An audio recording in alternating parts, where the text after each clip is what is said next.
ಶಿವಾನಂದ ಪಾಟೀಲ್ ಅವರ ಹೇಳಿಕೆಗೆ ಬಿಜೆಪಿ ರಾಜ್ಯಾಧ್ಯಕ್ಷ ಬಿವೈ ವಿಜಯೇಂದ್ರ ಕೂಡ ಕಿಡಿಕಾರಿದ್ದಾರೆ. ಸಿದ್ದರಾಮಯ್ಯ ಅವರು ಸಚಿವ ಶಿವಾನಂದ ಪಾಟೀಲ್ಗೆ ಬುದ್ಧಿ ಹೇಳಬೇಕು, ತಿದ್ದಿಕೊಳ್ಳುವ ಯೋಗ್ಯತೆ ಇಲ್ಲ ಅಂದ್ರೆ ರಾಜೀನಾಮೆಯನ್ನ ನೀಡಲಿ ಅಂತ ಹೇಳಿ ಶಿವಾನಂದ ಪಾಟೀಲ್ ರೈತರ ಬಗೆಗೆ ಕೊಟ್ಟಂತಹ ಹೇಳಿಕೆಗೆ ವಿಜಯೇಂದ್ರ ಆಕ್ರೋಶವನ್ನ ವ್ಯಕ್ತಪಡಿಸಿದ್ದಾರೆ. ಶಿವಾನಂದ ಪಾಟೀಲ್ ಹಿಂದೆ ದುರಹಂಕಾರದ ಹೇಳಿಕೆಯನ್ನ ನೀಡಿದ್ರು. ಈಗ ಮತ್ತದೇ ತಪ್ಪನ್ನ ಶಿವಾನಂದ ಪಾಟೀಲ್ ಮಾಡಿದ್ದಾರೆ. ರಾಜ್ಯ ಸರ್ಕಾರ ರೈತರಿಗೆ ಅವಮಾನ ಮಾಡ್ತಾ ಇರುವುದು ದುರದೃಷ್ಟಕರ ಅಂತ ಹೇಳಿ ಕಾಂಗ್ರೆಸ್ ವಿರುದ್ಧ ಶಿವಾನಂದ ಪಾಟೀಲ್ ಹೇಳಿಕೆಯ ವಿರುದ್ಧ ಬಿಜೆಪಿ ರಾಜ್ಯಾಧ್ಯಕ್ಷ ಬಿವೈ ವಿಜಯೇಂದ್ರ ವಾಗ್ದಾಳಿ ಮಾಡಿದ್ದಾರೆ. ರಾಜ್ಯದಲ್ಲಿ ಕಾಂಗ್ರೆಸ್ ಪಕ್ಷದ ಸರ್ಕಾರ ಇದೆ. ಈ ಸರ್ಕಾರದಲ್ಲಿರ್ತಕ್ಕಂಥ ಜವಾಬ್ದಾರಿಯುತ ಮಂತ್ರಿಗಳು ಅವರ ಬೇಜವಾಬ್ದಾರಿ ಹೇಳಿಕೆಗಳು ಪದೇ ಪದೇ ದಿನನಿತ್ಯ ನಾವು ನೋಡ್ತಾ ಇದ್ದೇವೆ. ಇದೇ ಶಿವಾನಂದ ಪಾಟೀಲ್ ರವರು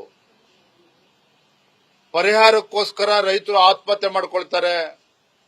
ಹಿಂದೆ 1 ಲಕ್ಷನ ಕೊಡ್ತಾ ಇದ್ರು, ಈಗ 5 ಲಕ್ಷ ನಾವು ಪರಿಹಾರ ಕೊಡ್ತಾ ಇದ್ದೇವೆ. ಹಾಗಾಗಿ ರೈತರು ಹೆಚ್ಚು ಆತ್ಮಹತ್ಯೆ ಮಾಡ್ಕೊಳ್ತಾರೆ ಅನ್ನುವ ದುರಹಂಕಾರದ ಹೇಳಿಕೆಯನ್ನ ನೀಡಿದ್ರು. ಮತ್ತೆ ಇವತ್ತು ಅದೇ ತಪ್ಪನ್ನ ನಿನ್ನೆ ದಿನ ಮಾಡಿದ್ದಾರೆ. ರೈತರನ್ನ ಅವಮಾನಿಸತಕ್ಕಂತ ಒಂದು ಹೇಳಿಕೆಯನ್ನ ಶಿವಾನಂದ ಪಾಟೀಲ್ ಅವರು ಮತ್ತೆ ಕೊಟ್ಟಿದ್ದಾರೆ.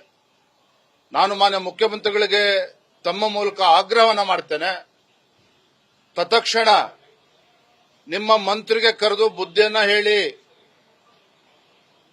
ಅವರು ತಿದ್ಕೊಳ್ತಕ್ಕಂಥ ಯೋಗ್ಯತೆ ಇಲ್ಲ ಅಂತ ಹೇಳಿದ್ರೆ ತತ್ಕ್ಷಣ ರಾಜೀನಾಮೆಯನ್ನು ಕೂಡ ತೆಗೆದುಕೊಳ್ಳಿ, ಏನು ಮುಳುಗೋಗೋದಿಲ್ಲ.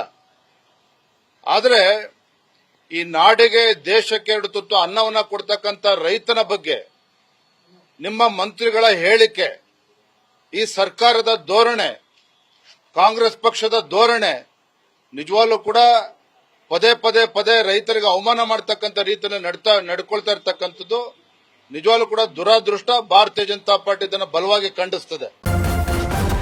ನ್ಯೂಸ್ ಫಸ್ಟ್, ನಿರ್ಭೀತಿಯಿಂದ ನಿಮ್ಮ ಪರವಾಗಿ.